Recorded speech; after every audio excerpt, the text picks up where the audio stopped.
Hello, everybody. Hi, everybody. And welcome to the Weird Science Comics YouTube channel, where I'm going to be going through the issue Moon Knight number 17.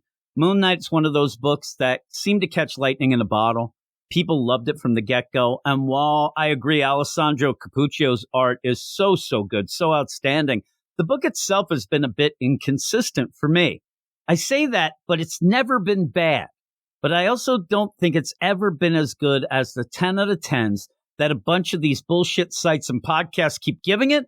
But hey, you can say that about most books these days, and those are shots fired. Before we get into the nitty-gritty of this and I start pissing everybody off, please go and hit that like button, subscribe to the channel, get the notifications, and also please let me know what you thought of Moon Knight number 17 in the comments below. And here we go. Moon Knight number 17 is written by Jed MacKay, art by Alessandro Cappuccio, colors by Rachel Rosenberg, and letters by VC's Corey Petit. The issue is called Home Game, and here is the recap. Moon Knight has been attempting to dismantle the structure of the group responsible for turning his assistant Reese into a vampire. Moon Knight met with Lady Yulan, leader of a rival group of vampires, and learned more about Tudor, head of the structure. Lady Yulan agreed to help Moon Knight infiltrate the Tudors' upcoming international vampire conclave. Meanwhile, the Tudors sent the assassins Grand Mal and Nemean after Moon Knight and his associates. The two assassins battled Moon Knight's ally and fellow fist of Khonshu, Hunter's Moon. The assassins sent a deadly warning to Moon Knight by snapping Hunter's Moon's neck. And that was a pretty crazy way to end last issue. So, what's going on here? The issue opens with Moon Knight and Tigra discovering the dead body of Hunter's Moon, and Mark going off to take down the two assassins, Nemean and Grand Mal. Just as an aside, you got to remember Grand Mal knows the Dim Mak from Bloodsport, so pretty damn cool. And I was pretty pumped for this battle, since they just killed Hunter's Moon and had previously bested Moon Knight himself. Oh my god, what is Mark going to be able to do? This battle is just going to be one for the ages, right?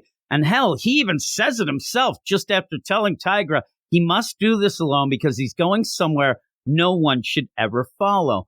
That's some crazy setup to turn the page and see that Moon Knight off panel has already grabbed Nemean and is running him through the streets like a carrot on, not a stick, a chain, to draw Grand Mal towards the Midnight Mission, where he then throws both Nemean and Grand Mal into the new HQ. And it feels like Jed MacKay wants more hype for this new Haunted House HQ. And for me, the fight suffers a bit because of it. I actually like the new Midnight Mission, but this fight boils down to Grand Mal and Nemean saying nothing can scare us.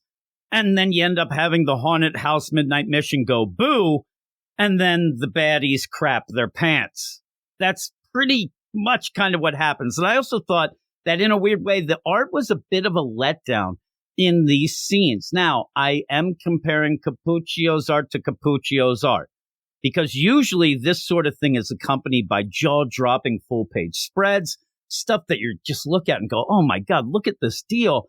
These were a bit bland in comparison. Now, that's just my opinion, but not all's lost, though, as it is revealed that Hunter's Moon didn't die before we go off to see Tudor. Now, there's a couple things here that kind of let me down in this scene here, especially with Hunter's Moon. I like that he's back. That's really cool, but he was hardly gone. So that lessens the impact. Also at play here is you kind of say, hey, everybody, the Hunter's Moon, he didn't die. Look, us Fist of Khonshu, we don't die. We just multiply. And they probably start rapping, right? And they're going down. But the problem is you zip off. You swipe out of there way too quick, and the scene just never settles. It never gets to the point where you can let it breathe a little, kind of, oh my god, that's crazy. You just go zipping off to Tudor's TED Talk about his vampire pyramid scheme. And I don't know about everybody listening here. I'm sure that everybody's pissed off with me already, disagrees with 100% of what I'm saying. There's got to be somebody out there that's with me that I don't care about Tudor. I don't care about the structure. I find them boring villains, especially with all the other crazy stuff going on. And then you have this guy doing his TED Talk pyramid scheme, Ponzi scheme, whatever the scheme is. It's boring. You're boring is what it is. And so all of that, I'll be happy when Tudor gets taken down, because then he's out of the book and we get on to something better. And I pray that Moon Knight says pyramids are my thing as he punches him right in his stupid face. So after listening to all this scheme nonsense, Moon Knight finally does show up with Tigra. And boy, I can't wait for the next issue. The cliffhanger is great. The cliffhanger has me excited, but it has me excited right after a couple pages, just straight up boring talk about vampire structures and pyramid schemes and all the things that I already mentioned. It's just boring. So I can't wait till next issue. But this book has that weird pacing. You usually end up thinking something's going to happen the next issue. And then the next issue, we meander to get to that point again to then get to it. But we'll see. And I know I came off maybe as a bit too negative in this review, but overall, I don't think the issue's horrible. The art is good. I thought it could have been better in those fight scenes. It didn't impress me as much as some prior issues.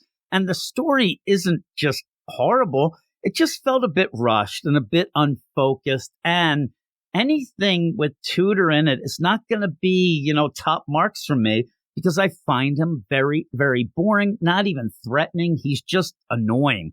But I mentioned at the beginning of the review, I think some people just keep giving this book 10 out of 10s because they keep giving this book 10 out of 10s. But if I just judge it even against itself, this is a slightly down issue in my opinion. That's why I'm giving it a 7.5 out of 10. I'm sure that I could be convinced to go up to an 8. I wouldn't go any lower than a 7.5. An 8 is probably the ceiling, but right now I feel that 7.5, but I am really, really looking forward to next issue. And that is it for Moon Knight number 17. Hopefully not everybody's pissed off.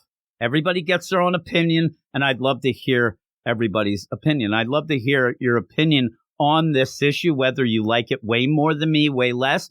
I'm telling you, I end up joking around about these 10 out of 10s, but if you think this is a 10 out of 10, please let me know and give me the reasons. I don't mind anybody's opinion as long as you have reasons. We could discuss it and talk about it and have the fun that I think comics is all about. But also remember, like the video, subscribe to the channel, hit the notifications, all that stuff. But thanks, everybody. Please don't be mad at me too much, and I'll talk to you later. Go read comics. You are all weirdos.